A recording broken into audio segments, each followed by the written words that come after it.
Emancipation Day. Good morning on this bright Emancipation Day. Welcome to the Office of the Leader of Opposition. This morning we are having a press conference to look at our report, and I'm not going to do anything else except introduce to you the chairperson of the commission, my friend, Verla De Peiza. Over to you, Verla. Good morning to all of our viewers. Good morning, Barbados. I too will keep it short on this leg, and that is to say thank you to the leader of the opposition for giving me the opportunity to chair the Democratic Labour Party's Commission on Crime. This was set up in July of last year, and the report was completed in March of this year. Then there was a steep learning curve as to what actually goes into the production of a book and the editing process, the graphics process, the binding process. However, what I did do once I received it from that element is that I updated it. So it is current to July of 2025. And it is my pleasure on behalf of the commission, the 12 commissioners, to present this morning a copy, the very first copy of the report, which you can see on the table and you can also see here. This book I present to the leader of the opposition, and I thank him for the opportunity to be a part of what hopefully is a transformation exercise for Barbados. There's no need to wax lyrical about what we are going through right now as a nation in terms of the very disruptive elements and the capacity that it has to affect everybody, whether it is personally or whether it is anecdotally. The feeling on the ground is definitely that we need to do something transformative. And so it is a very comprehensive document. It's almost 200 pages, but we also have an executive summary so that there can be instant referencing, and hopefully the country is appreciative of the efforts of the commission. It was my pleasure. Thank you very much for the opportunity. Thank you.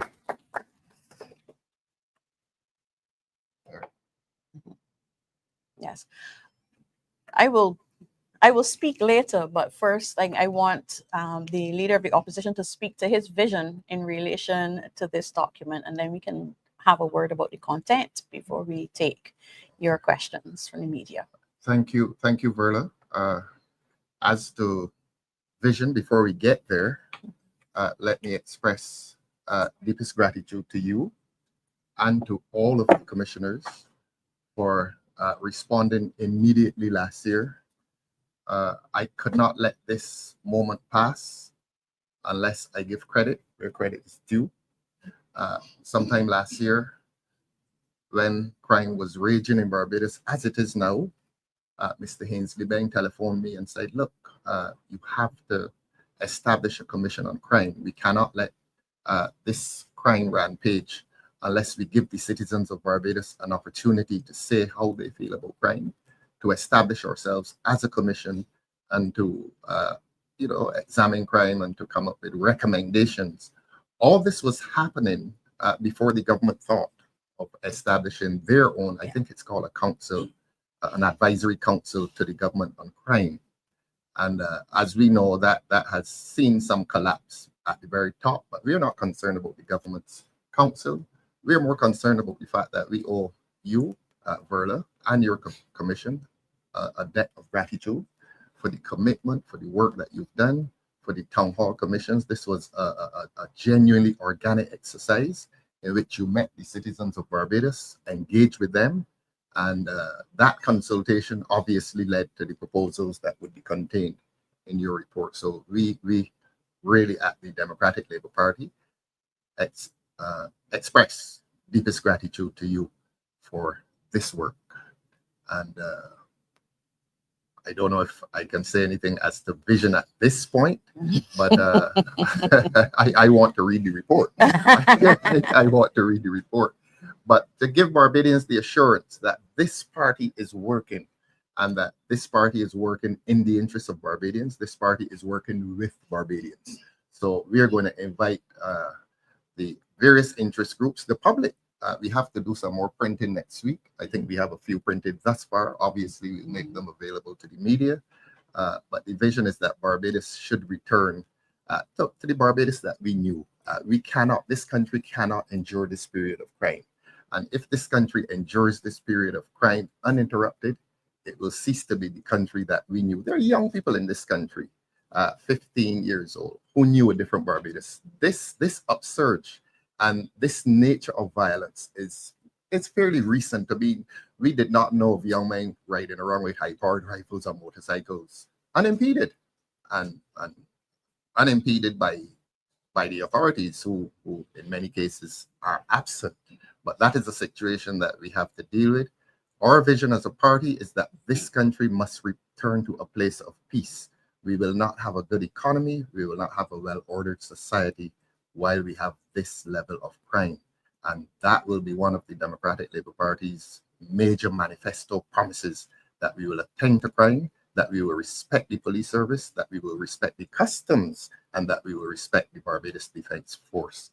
That is that is to encapsulate the vision of this party in relation to crime. We have to fight crime. We have to beat crime. We have to fight crime legislatively. We must go to Parliament, and we must not go to Parliament and do like this government and pretend that we are passing laws. We have to pass laws which are genuinely in the interest of the prevention of crime.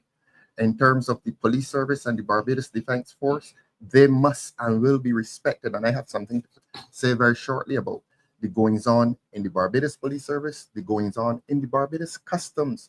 There are very disturbing events occurring within those two bodies. And those two bodies, unless they are allowed to function with insulation from political control and influence, crime at this level will continue in this country. That is part of the vision, that those services, those public services, customs, and the Barbados Police Service must be respected. They must be returned to a status in which they guide their affairs without political interference. So that is to encapsulate the vision.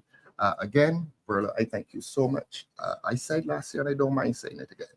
Last year, on the occasion of the annual conference, this party owes you more than it will ever be able to repair. If that sounds Shakespearean, it is.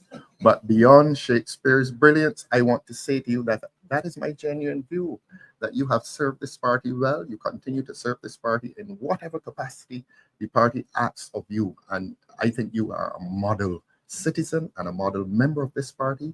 And I am so grateful that you have been able to pull this thing together and in short time to produce a document such as this. It is impressive.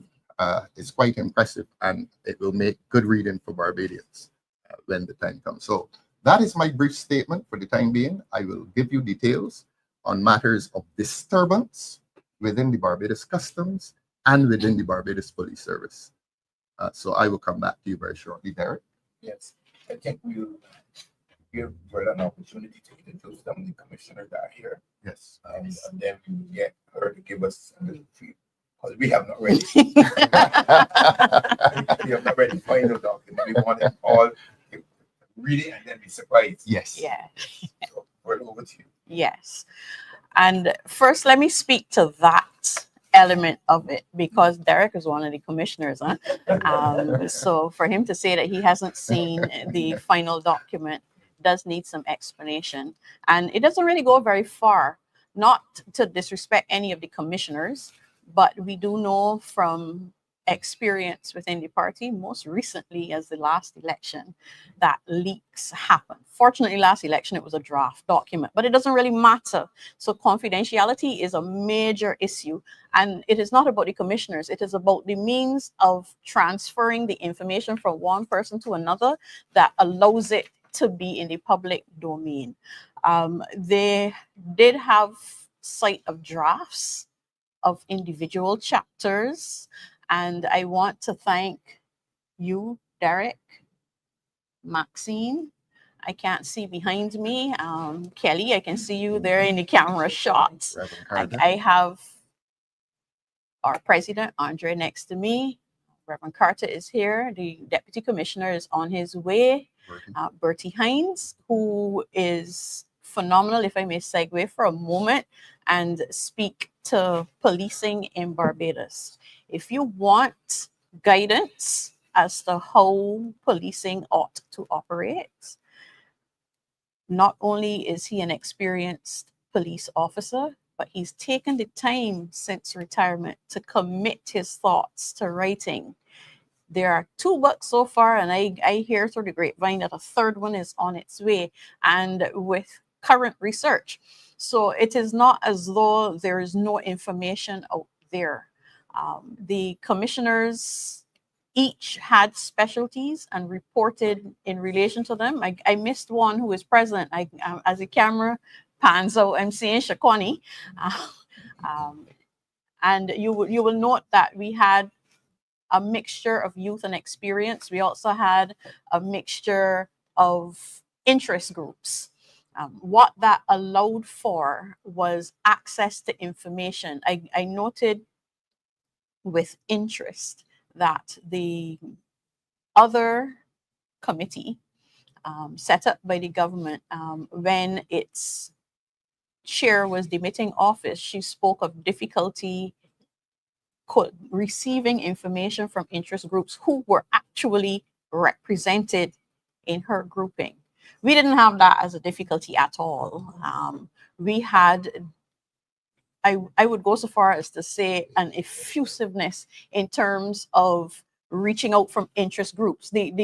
Our issue and our dilemma is in relation to, and we didn't hide it, is in the report, that the reporting from the public, we got a better response when we were one-on-one on the street, which we did. We actually went to the street to speak to regular Barbadians about what they were experiencing, about what they wanted to see, what they expected, what they noted as the deficiencies in governance in Barbados, and how that was translating and being represented by crime on the ground.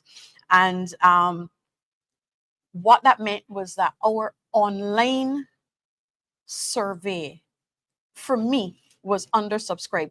As I noted, though, going through other contemporary works, that is almost a practice.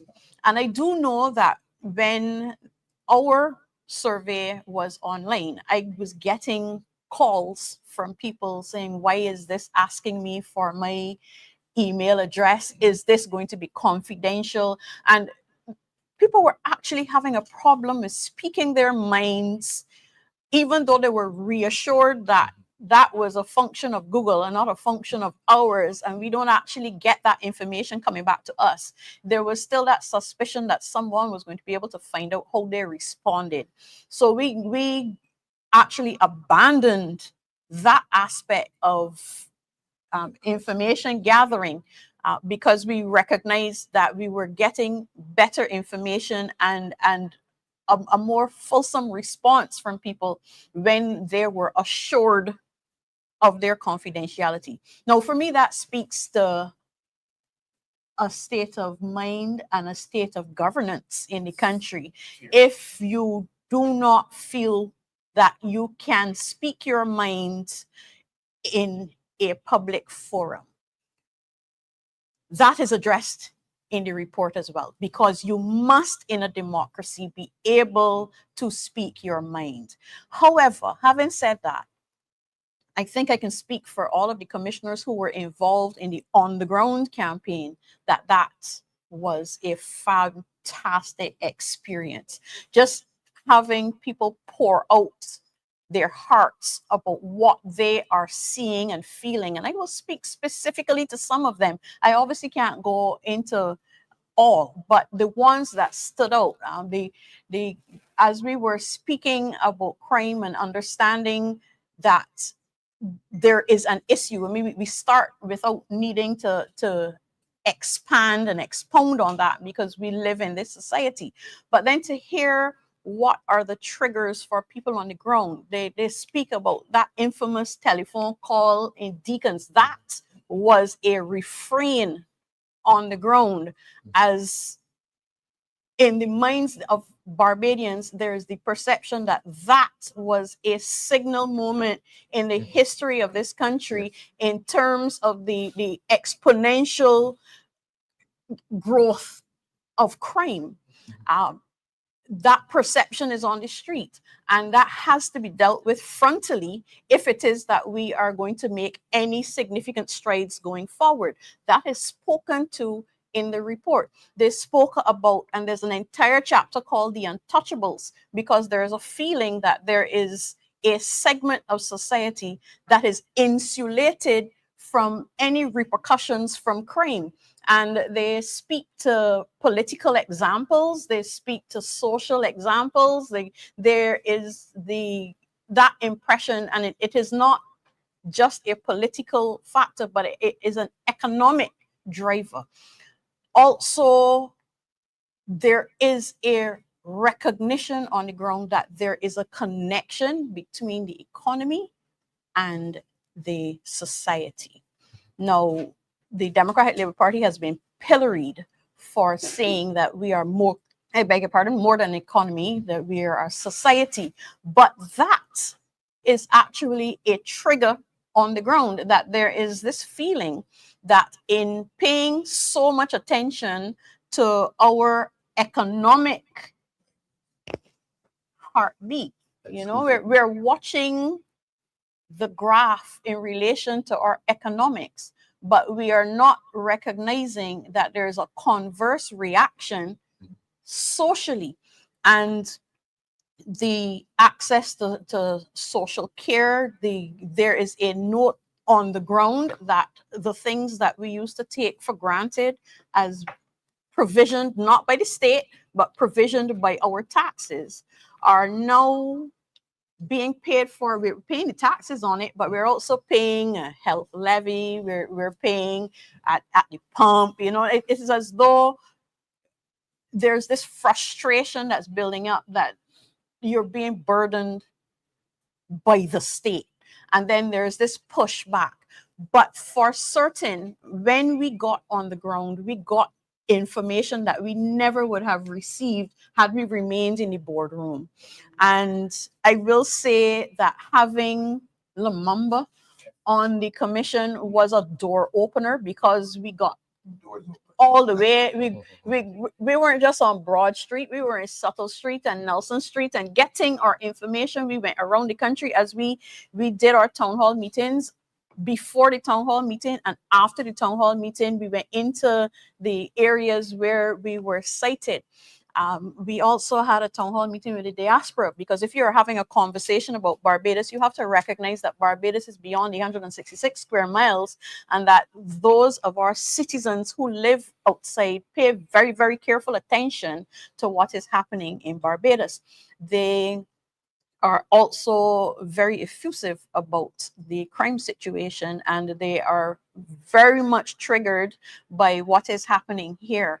So this commission, whilst we recognize that we had a weakness in one area, we were able to pivot and overcompensate by reaching out directly to the people.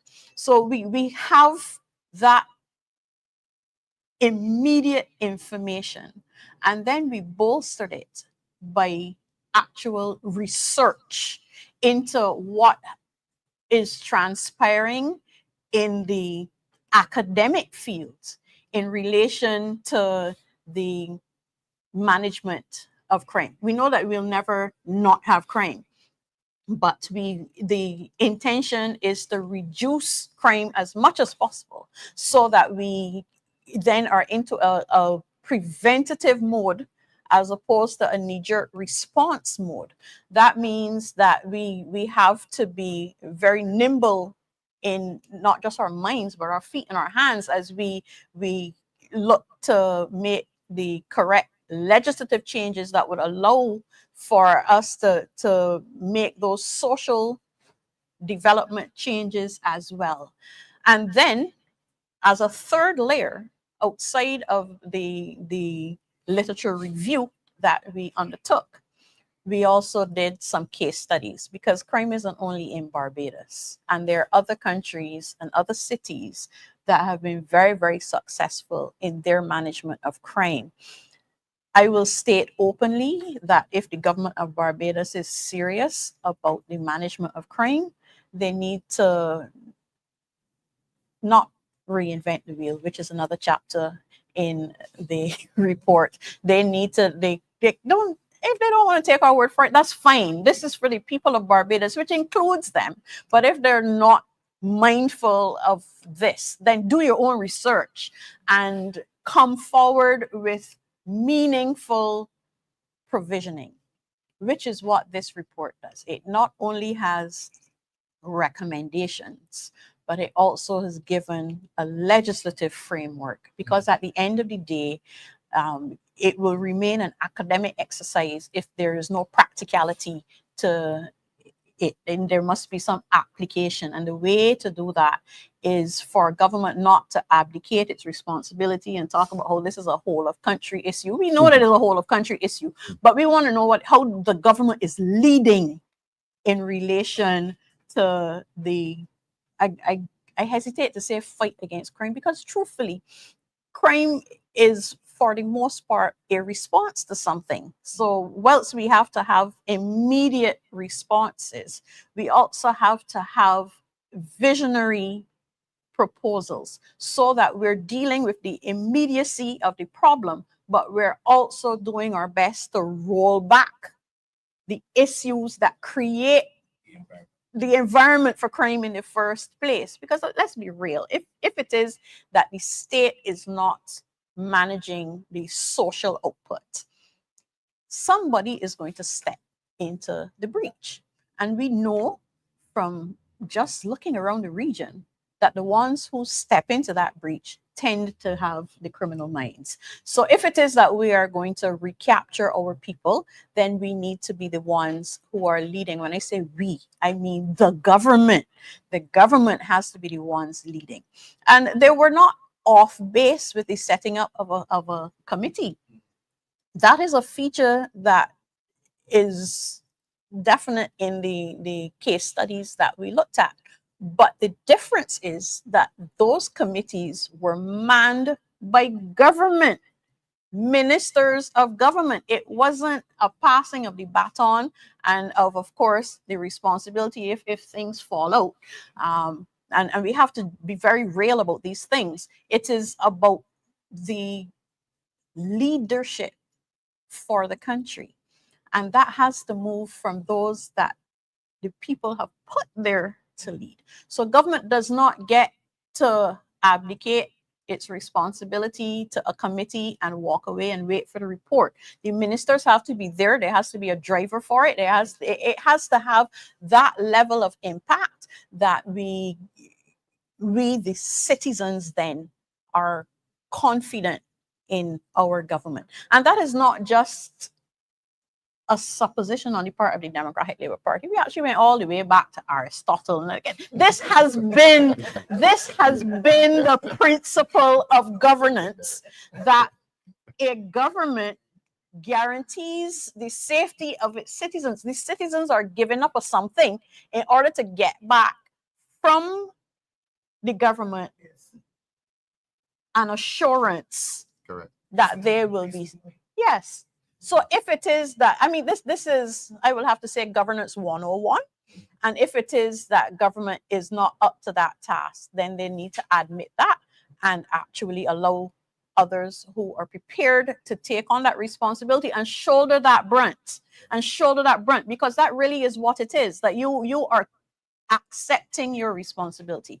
And when we say accept your responsibility for crime prevention, we mean that you set the tone, you put the legislative framework in place, and then you allow those whose mandate it is as agencies of the state to operate freely. So I wouldn't be expecting then a government that has its hand on the crime situation and has put the correct proposals in place, to then feel the need to insert itself in the police force, to insert itself in the management of customs, and to insert itself in the implementation of the laws. They are, as we would say in law, Ralph, functus at the point of putting the legislation in place. So then that answers the people of Barbados who did not like the phone call, okay, because you have put something in place. And pardon me noting the comment online, we do intend to circulate electronically. We actually have that document ready, but we knew that we were, as far as we were concerned, behind time with this report. This is the first print. There will be more, right? And the layout for the electronic is almost completed. So I just segue to answer that person with that comment. But what you really need to have is that framework from government, and then the agencies have the ability to perform.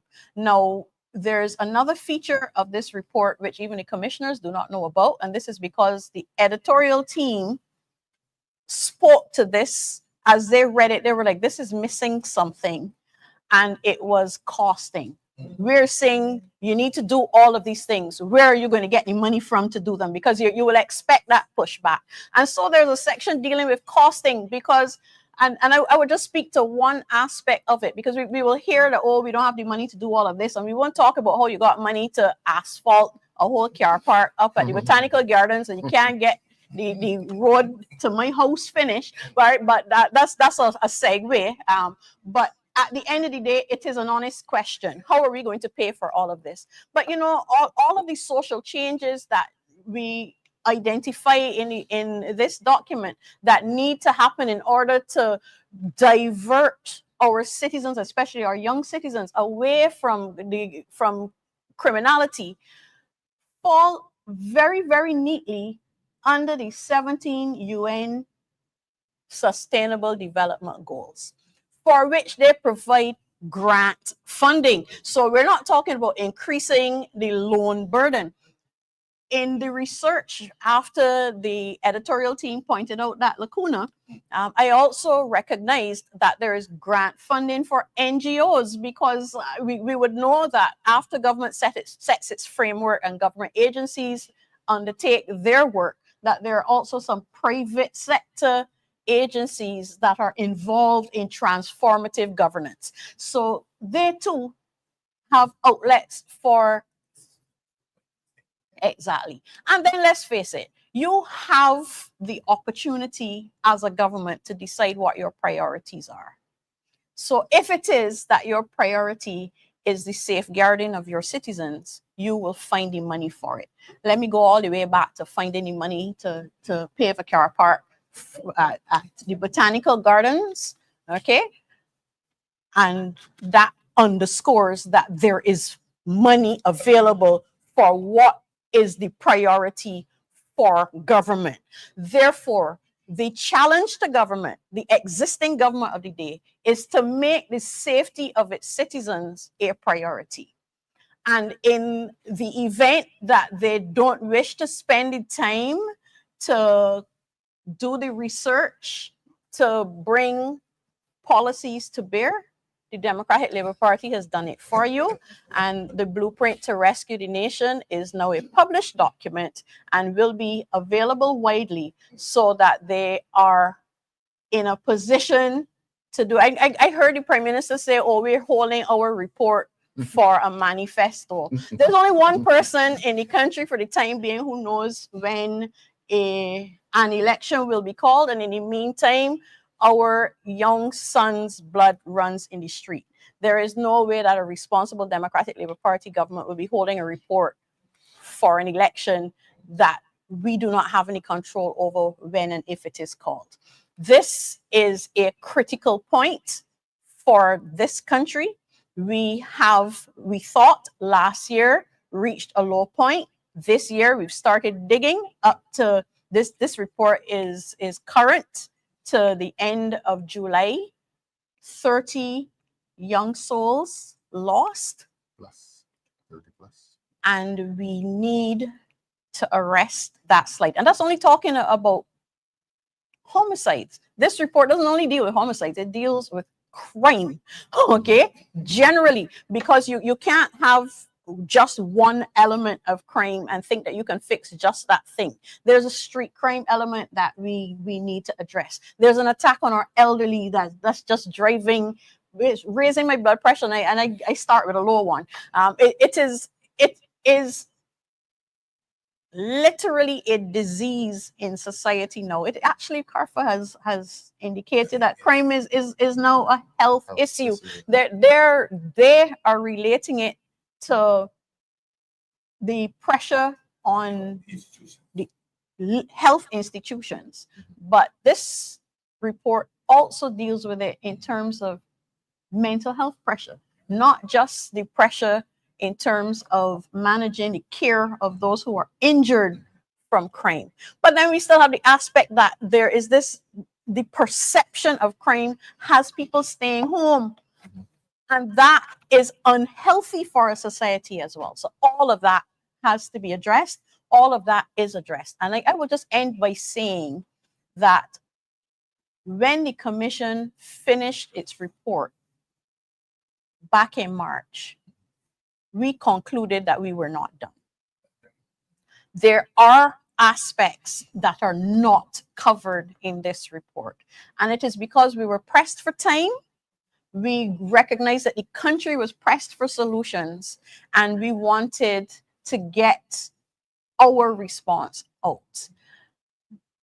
We recognized that there was a feeling that we had done the country a disservice by not joining the Prime Minister in her own committee. We find ourselves vindicated given the very stinging critique of the outgoing chair of that body. And we also do believe that as a party, that this document sets a tone. I have to my left the current president of the party, and I have to my right the current leader of the opposition, also from the party. And the challenge to them is to recognize that more documents like this on other topics, because we deal in a glossy fashion with the role that education has to play in the crime fight. We deal in a cursory manner in the role that the court system plays in the fight against crime. We deal in very small measure with the way that the social construct deals with it, because all of these have a role to play. It is a whole of country exercise, not in the way that the Prime Minister is saying it, but that every single ministry of government has to have as a focus the prevention of crime. So this one report couldn't deal with all. And the challenge to them is to find a way to get the information in relation to the party's feeling and thinking on those other aspects fleshed out in some meaningful way. Not me though, I just want to let you know. But in all seriousness, the exercise of governance is always going to be an ongoing one. It can't be a completed document. It is a mission. And the Democratic Labour Party, I'm going to hold some licks for saying we lost our way for a little while, but we are back to make sure that the citizens of Barbados understand that there is a better way to do things, and that we are not afraid of making hard decisions and standing by them. When you read it, I can't let out everything because of time. I noticed a signal or two already, but we don't hold back on ourselves, the critique of ourselves in the report. So you would know that we don't hold back on a critique of the existing government either. And we don't hold back on a critique of society, because if there's one thing that is required in order to rescue our nation, is that we are completely honest about where we are at. We are completely honest about where we wish to be, and that we sit down and make the strides that take us down that road. Thank you.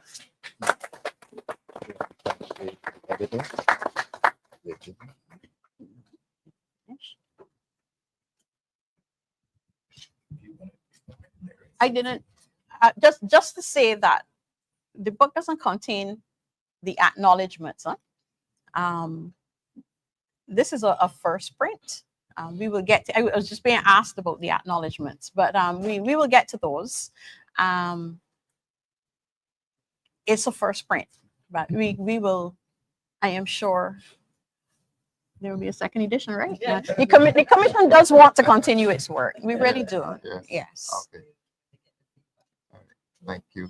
I just wanted to briefly address two matters pertaining to two agencies of the state, and Verla did hint at it, the police and customs. And I feel vindicated and relieved at Verla's statement that within the public domain, there was anxiety and concern about the infamous telephone call made on that bad Friday, which used to be Good Friday.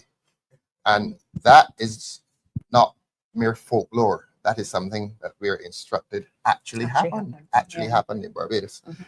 And it was the mark of the undermining of the authority of these agencies of state, and in particular, the police service. Now, I want to say something about the police service and government's relationship with the police service, and I'm going to be specific here. Sometime around budget debate last year, March 2024, the government made a promise to the Barbados Police Service that they would create this new designation, new post, new rank of senior constable. We were not satisfied with this new rank because we think it is patronizing. We've always argued that the police service needs to be modernized in the form of a proper Republican state. We've always said that police are underpaid, and we have said that police have no fair guarantee of promotion, and it undermines the morale, it undermines the integrity of the entire police service. But government made that promise in March 2024. Now, I believe that the government is going to Parliament next Friday to amend the Police Act. It will be a simple amendment to create this new rank of senior constable. As you know, there used to be the rank of constable, and then corporal, and then sergeant. Corporal was removed, and we suspect that the government feels that this is some interim measure to create a new rank. But the police officers are not satisfied with this senior constable thing, but accept that they'll accept it because it marks an increase in salary and it marks some kind of promotion. But 14 months later, the government did not do it, has not done it. They seized the opportunity of the St. James by-election after we raised it on the platform, and they promised the police officers that they would have this new rank created by May. May has come and gone, they've not done it. June, not done it. July, not done it. August, and it's going to be a simple amendment, which means that somebody has been lazy. Over 14 months, somebody has found it impossible to do a simple amendment, and this is reminiscent of when they sent a letter to a gentleman and told him that he was Deputy Commissioner of Police, not knowing that you had to amend the Police Act.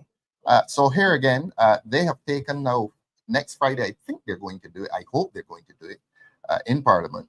They are going there to amend the Police Act to create this senior constable position and to increase the pay of these senior constables. Now, we support the police service, and we understand this week that there was something of a limited sick out. We're going to appeal to the police officers to go back to work. I know, and we know that there is some discontent.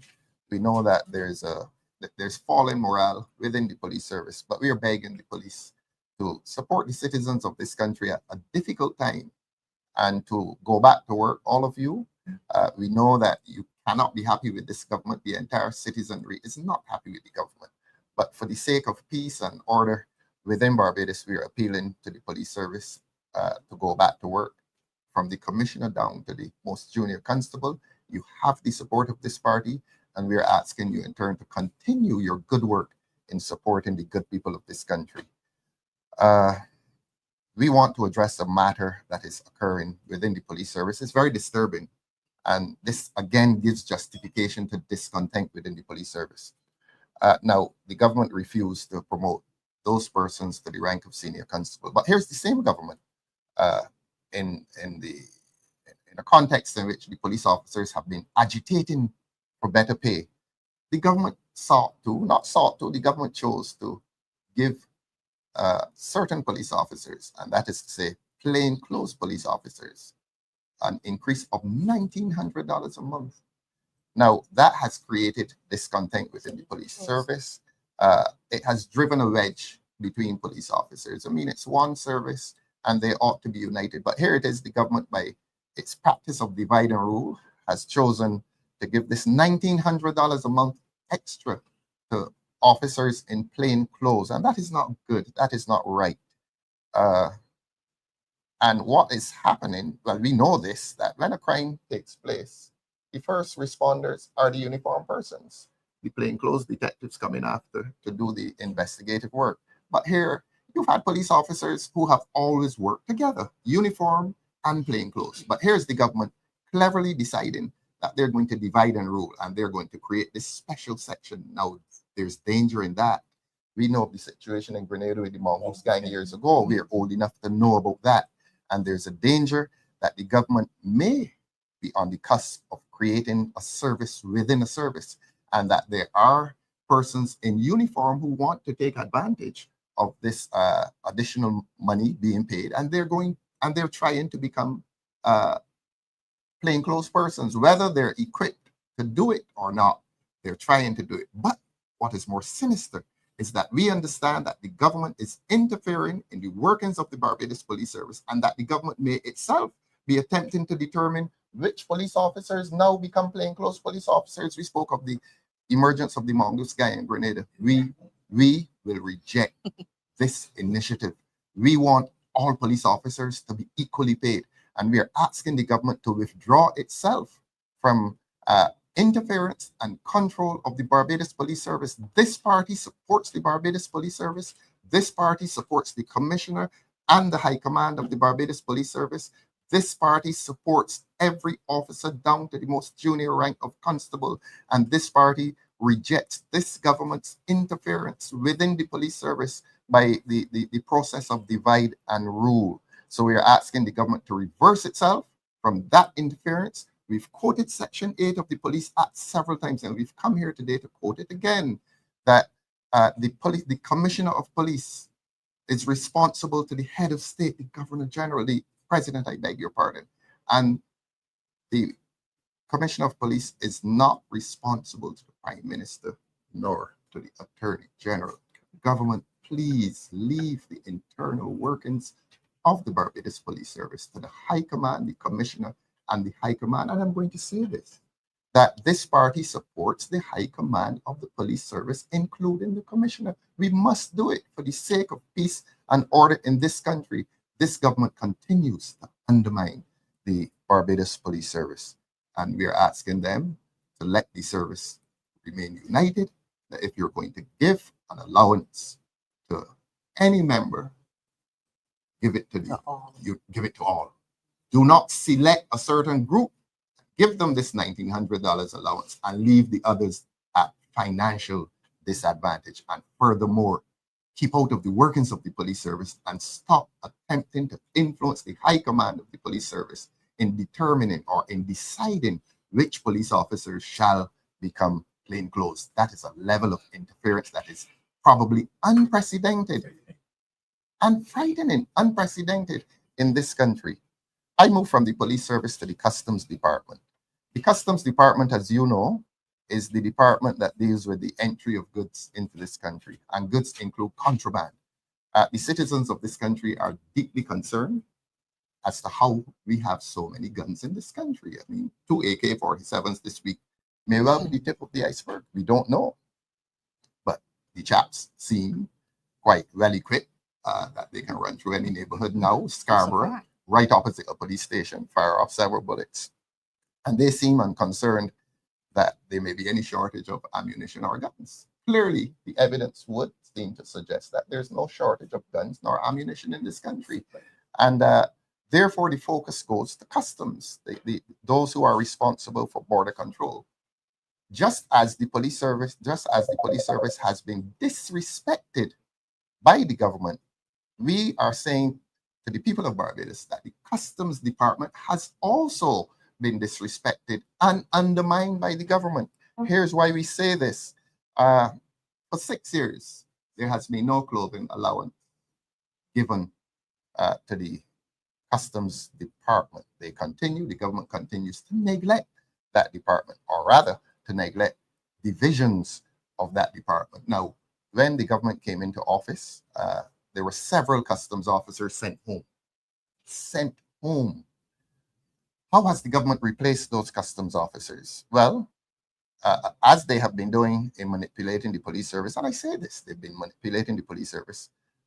We have information that this government has been actively and directly involved in the selection of customs officers. But beyond that, beyond the selection of customs officers, there's something that is happening in the Barbados Customs Service, and there's something that has happened. I spoke of the context in which a government has sent home several customs officers, undermining the work of an important department. Now, this coincides with several firearms, and ammunition coming into this country. We're not blaming customs officers, but we feel that it is incumbent upon us as a party to give the fullest context as to what is happening in Barbados. They sent home several customs officers. What has the government done? Barbadians, the government has hired a consultant in customs. And I understand that consultant, now there's a control of customs, but the government has hired a consultant.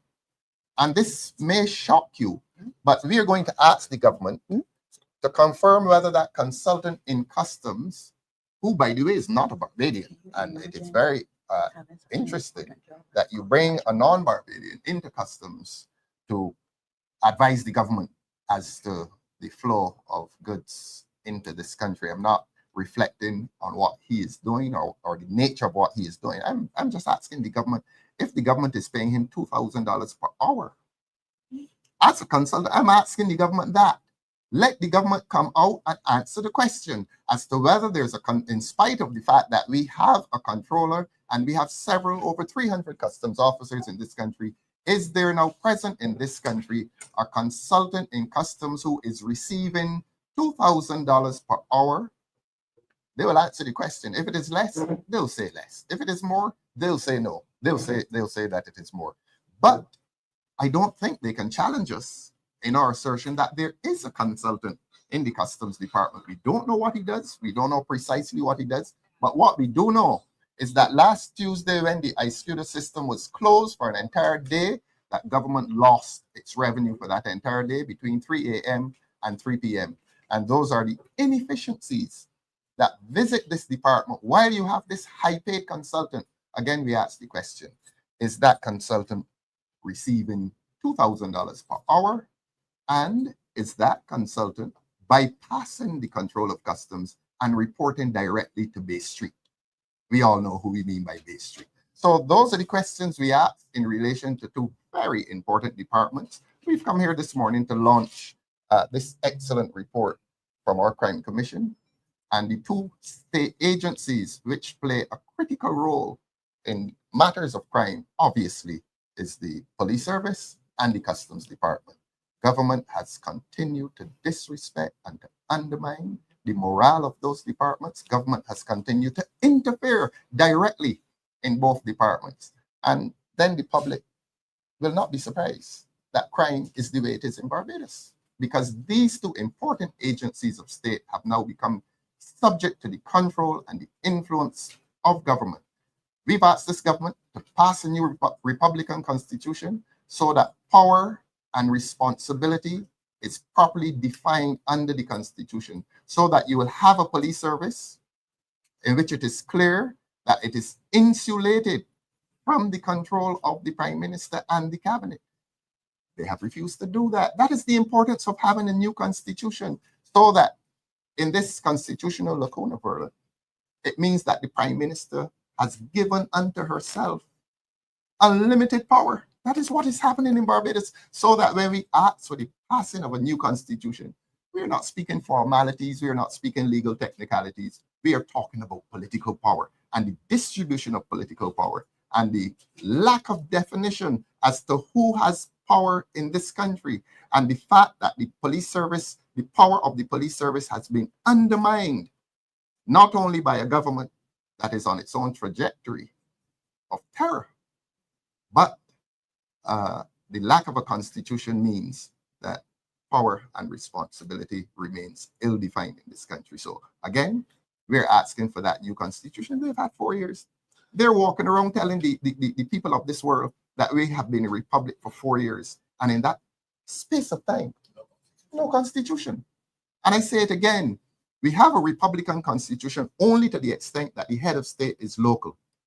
Apart from that, we are still functioning under the traditions of a Westminster constitution. So here it is. We are the only country in the world that has a Republican constitution in form, but a Westminster constitution in substance.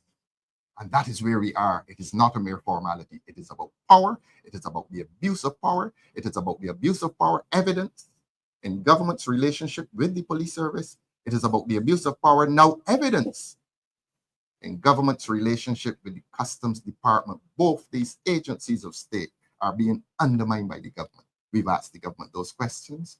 We expect answers very, very shortly. People of this country expect answers very shortly. Again, I want to thank you, Verla, and the commissioners for this excellent report. This is my weekend here. This is my weekend. So thanks again to you, Verla, and to all the commissioners. And thanks to the media for having attended on this Emancipation Day. And we say to Barbadians, happy Emancipation Day. Thank you very much.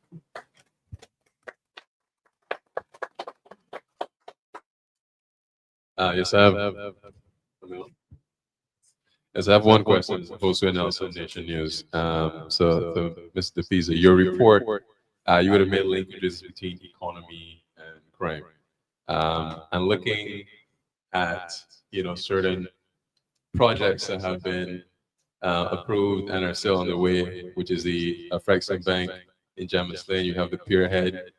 In your report, is there a note to how these drastic changes to the cityscape, which is a sense of gentrification, how that goes to also influence the matter of crime in the country?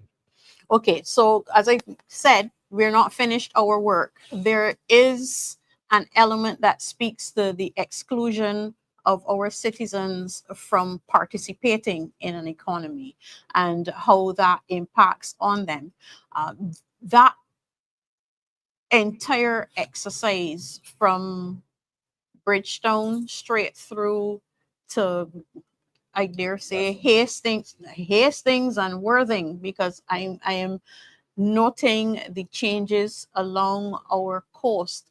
And then as we head west, stretching all the way down to Six Men's, has the potential to exclude ordinary Barbadians. And it has the potential, and this matters very much to Barbadians, to exclude them not only from economic participation, but from enjoyment of our beaches. And we want to have an in-depth conversation where that is concerned. So whilst it is mentioned, it is mentioned more in terms of the failure of the government to create space for more Barbadians to participate in the economy in some meaningful way. And we speak to methods of doing that in the solutions that we give. For instance, there is mention of better use of the, I beg your pardon, there's mention of better use of the Cultural Industries Development Act. There is mention of a better building out of our renewable energy so that there is space for ordinary Barbadians. For instance, I'm remembering being very young at the time, but paying attention and I will admit being fairly political aware from an early age because of my family's involvement in politics. When the emerging technology was solar panels for water heating, there was government-led initiative to ensure that even the smallest chattel house had the opportunity to have a panel on the roof. What it meant was that there was a build out in terms of technicians, in terms of the fabricators, the installers, those who were able to repair. And we saw that there was room for greater participation. Matter of fact, there were persons from Barbados who took that technology past the region and into Africa. So there was that development of the industry in a way that allowed ordinary Barbadians to participate. And we are not seeing the same level of involvement being forced by government. And I use force in a positive way, if you can imagine that there's this push to allow ordinary Barbadians to participate. What we are seeing is that first of all, the cost of panels in terms of electricity is prohibitive for the average Barbadian. It has not translated in a way that is meaningful, even at the level of the provisioning by the monopoly that exists, that you could see benefit rolling down towards average Barbadians. So in that way, it is addressed in the report. But you are correct that it is a larger topic, is one of those build outs that can happen coming out of the report, because you will find, if I am sure, and this is just my thinking given how we were relating to people on the street, that they are noting these changes with alarm.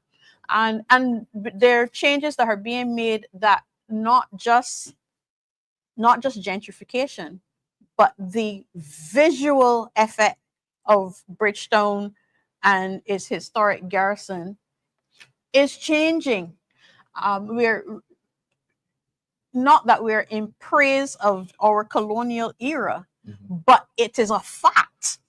And it is a life part of our heritage to the point where it was recognized by UNESCO. Correct. And has currency for our one industry, really, tourism, which is another feature that is mentioned in terms of how we make these fundamental changes, is that we have to have we keep talking about having other revenue streams, and what we really mean by that, other than a nebulous concept, is that we allow more to participate. What we're seeing is that we build out a medical marijuana industry, and I do recall the Prime Minister saying that because of my stance on medical marijuana, that I would not be in a position to critique, and I had to correct her on that, because all that has happened in the manner in which they have done it is that the same 1% who already play in the economy get the opportunity to play in that. And we're seeing that also in terms of our renewable energy drive, that the same players are coming forward every time. And it is not that we are having a spread in the economy. I read with interest and a fuzzy eyebrow just this morning an article in the newspaper that was suggesting that white Barbadians are now disadvantaged. I was so confused. Okay, and the optics of having an all-black government suggests that. But the reality on the street for the average Barbadian is something completely different. And it would be a total disassociation from reality if we buy into that argument. And that translates into the very scenario that you pose. It just has all of these different I was going to say branches, but it's more like tentacles because it's actually wrapping around our society and strangling it in a way that actually is giving more reason to opt out of society. And that is a concept that is repeated in this report, that opting out, it is incumbent upon us who are looking for leadership to be bringing more people back into the fold. I didn't have the opportunity in my opening remarks to speak to the rehabilitative aspect of society, okay, of society, because societal norms have to change in order to accept that we need to bring certain persons back into the fold, including those who have collided with the criminal justice system at some point in time, you know. So there's so much that has to be done to make sure that we are making room for more players, as opposed to making space for the same people to play a different game. All right. And that really is what we are experiencing in Barbados. And because we are more than an economy, it is having an adverse effect on our society.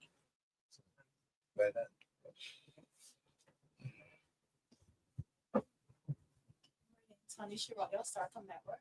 The first question will go to Mr. Thorne. Guns and ammunition are coming to the island. As you said, there's no shortage. Do you believe that workers and immigration authorities and customs officers at the airport should be required to take mandatory lie detector tests? And my second question is to Mr. Peiza. Where can the average Barbadian get the report, and is there a cost attached to it? As I understand it, a lie detector test proves nothing. It is, it has no evidential value in court, for one.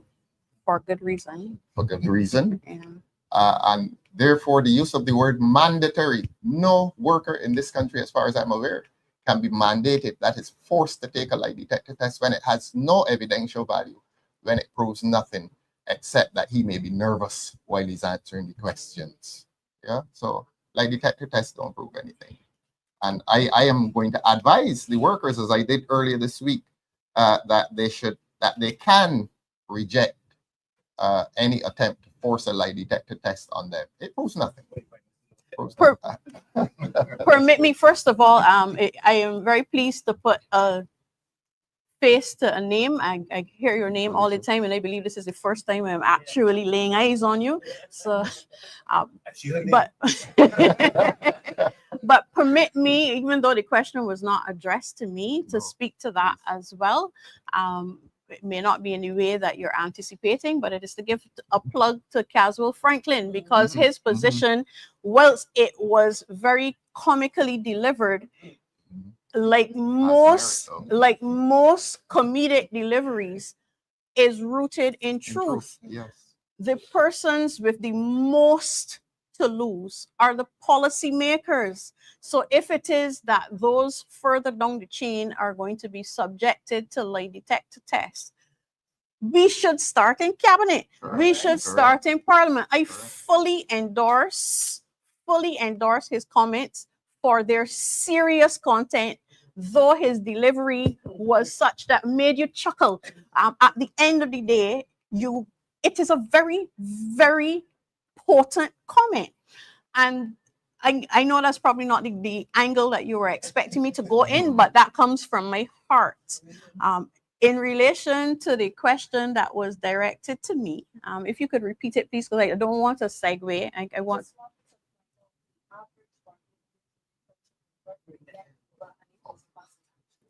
The average Barbadian, by the end of this week, will have access to it online. End of this week or next week? The end of this Friday. What's today? Friday? Yeah. The end of next week. I'm living happily, not retired, but clearly too happy. Yes, by the end of next week. Online? And it is free. Yes, it is absolutely free. And you do it online? Yeah. The online version is almost completed. We just want to make sure that it rolls correctly. And we deliberately went to print first. The comment that I opened with in terms of leaks. So we deliberately went to print first, and we now will pay attention to getting that aspect of it out there.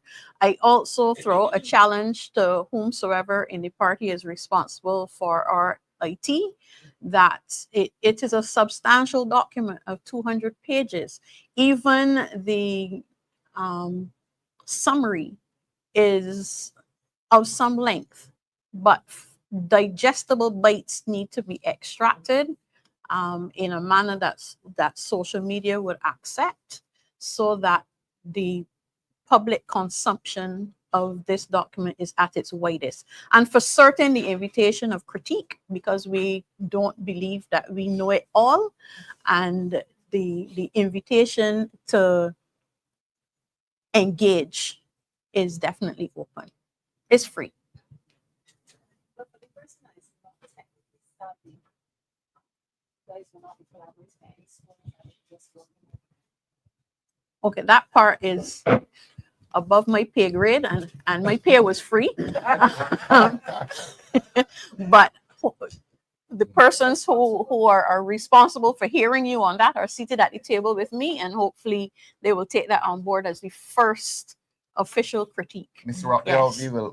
we will ensure that this reaches even secondary school children in this form. We are not going to be stingy with money and deprive the little children of this country of reading this, because crime is affecting them more than most of us. They can't go outside and play. We used to go outside and play. So we're going to ensure that they see this and invest in a safe society. In hard copy. We're going to ensure that in that- hard that copy, happens. and also the truncated version. I think there is some merit in extracting the executive summary and binding that separately. Good morning. Good morning. Good to be here and just to commend the commission on completing the work. I remember when it started, and just to see a beautiful book here and the hearing of the contents is wonderful. I'm wondering, you talked a lot about gathering information from the streets, etc. I wondered what's the demographic? Because sometimes when we're dealing with crime, you know where I'm going. So I want Yes. to know what's the demographic in terms of the sample of the people that were interviewed. Mhm. And then the second question is, did you find non-DLP people willing to engage you? Okay. So that it, is it Yeah. partisan? Well, let me start with that second question. We didn't ask for political complexion at all. We were simply sourcing information. There were essentially two groups. One group hit the ground, and Maxine led the group that actually liaised with the business community and asked questions. So because we didn't just want to get one segment, and there is a chapter in the report that deals with white collar crime, which is an underreported crime in Barbados. When we speak of crime on a national stage, we tend to be speaking of street crime, personal crime, and property crime. Right? And there is a space in our legislation for white collar crime, and white collar crime in two different contexts. White collar crime in its purest form is the employees committing crime against a company, or individuals committing crime against a company. But we also explored corporate crime, which is crimes committed by companies, because in our minds and reflected from the canvas is that when you treat different elements of the society differently, you get that discontent that is a foundation for antisocial behavior. Correct. And we had a lot of young people, a lot of young responders saying they want to criminalize me for this, but this big up body don't get catch. And the very, very potent statement that the boys who are and I say that without being sexist because we can see the CCTV footage. The boys who are engaging in the gunplay on the street can't afford a gun. So I can't afford to import one either. So there is the perfect understanding without any evidence that there must be some higher player who is involved in that and in gun crime at that level, who for the time being is passing unnoticed. So the report deals with that, and the conclusion is that we have to deal with all crime frontally if it is that we are to be respected in our efforts to prevent crime.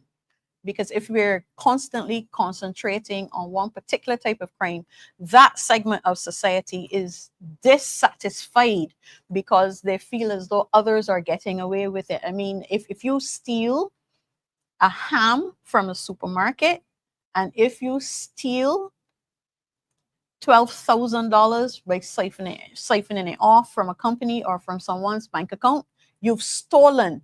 So to be treated differently is actually felt on the street to be a to Barbados situation, and that it is seen as one of the drivers for antisocial behavior, because it's seen as though society is not responding to what you think is important, but it is responding to what this other segment of society deems to be important. Just one more question. I would assume that there are recommendations, because I heard you said a few, Yes. in the report. Is this just for the government, or is this for, where someone who reads the report to be able to see, find recommendations in there, just for society? And also, I want to ask the DLP that while you are not in government, do we have recommendations there that you as a party or as other opposition parties, as they're in waiting, can be part of the solution?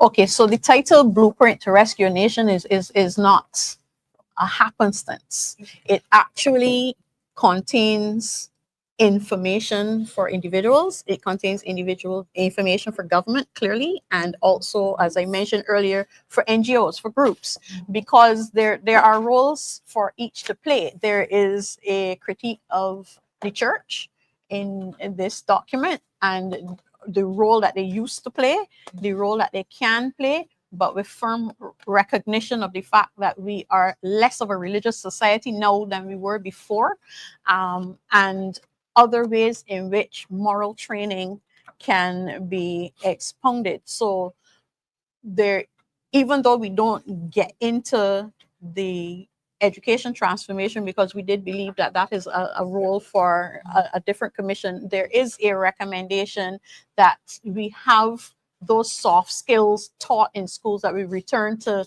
civics and things of that nature, but without burdening the teachers. So we would want that there is a provisioning in schools for not just guidance counselors, but social workers in general. And, I know social workers who are working as cashiers.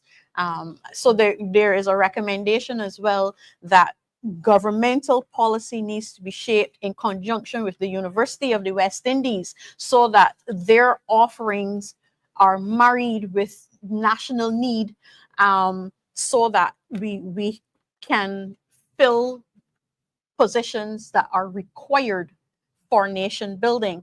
And Ralph touched on it, so I could as well mention it, that one of the recommendations is, if your consultants can't show that they have a right to have a hand in the public purse, then that money needs to be diverted to actual Workers.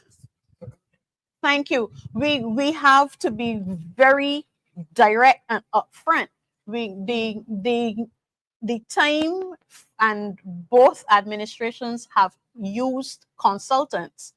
The time for consultants simply as a means of rewarding patronage has to end. I do believe that there is a role for consultants. I also believe that since you are getting something from the public first, you need to report to the public. Correct. So every consultant, every 3 months, every 6 months, every 4 months, whatever is the time frame, Right. should be issuing some report that said this is how I can substantiate the fact that I get paid. Okay. And to the country, you know, because whilst they are functionaries of government, We pay the them. government remains the servant of the people. Right. So let them justify their existence, or let's divert the funds in another way to ensure that the society is benefiting. Thing provides the answer to Marcy's Yes, question. the conclusion is chapter 10, Blueprint to Rescue a Nation. It Page is the 77. title and it is the conclusion. All right. And the subtitle is Where We Want to Be and How to Get There, which is how I started by saying we have to have that roadmap. We have to know, and blueprint is not by chance. This is how we build buildings. We don't just throw it up in the air. We start by having drawings that take note of the lay of the land and the requirements of the client, and we draw it out. And it remains a blueprint because if ever a pipe bursts, you need to know where it is. So you know you have a blueprint. You know what it is that you want to achieve, but it remains a document that is malleable, that you can, as things change, work with it. We have any media today? There's a box over there. So we will have today. You can leave here with. Thank you very much. My throat is telling me I Mrs. talked a lot. Mr. Rocky, you can have one of these today. Okay. To use at Starcom public dissemination, even during the calling programs. Yes, thank you. Any other further questions from the media? We have, Don't let my coughing stop you, you know. I will clear my throat and go ahead. we have the office, the leader and office of the leader, members of the commission, other members of the party, public who will be online. Thank all of you for engaging us today. I think that the party has demonstrated that it has been working. And I think hopefully it's reading the document and getting some of the things done. Suggested that is not correct. We will do our part to make sure that our institution, the Democratic Party, works in the communities to do something about this. Thank you, Derek. Thank you very much. So they can have theirs now. Mhm. Marcia?